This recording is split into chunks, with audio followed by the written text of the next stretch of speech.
আচ্ছা, আমরা আজকে কি শিখছি? ক্লজ। ক্লজ মানে কি? জোরে বলো। ক্লজ মানে বাক্যাংশ। Very good. ক্লজকে আমরা কয়ভাবে ভাগ করতে পারি according to English grammar?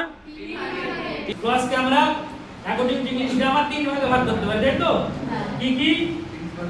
Principal clause, subordinate clause, coordinate clause. আচ্ছা, প্রিন্সিপাল ক্লজের আরেক নাম কি?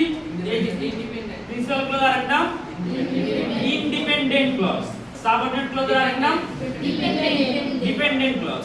প্রিন্সিপাল ক্লজের আরো আরেকটা নাম আছে, কি নাম?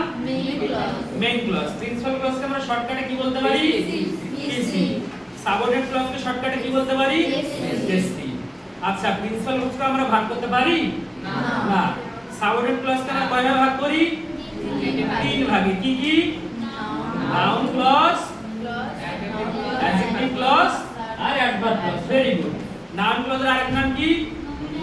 Nominal clause. নাউন বা নমিনাল। অ্যাডজেক্টিভ ক্লজের আরেক নাম কি? অ্যাডজেক্টিভ বা রিলেটিভ। অ্যাডভার্ব ক্লজের আরেক নাম কি? অ্যাডভার্ব ক্লজ বা অ্যাডভার্বিয়া। Very good. এখন নাউন ক্লজের লিঙ্কার কি কি? What are that? Adjective clause linker who, which, whom, whose.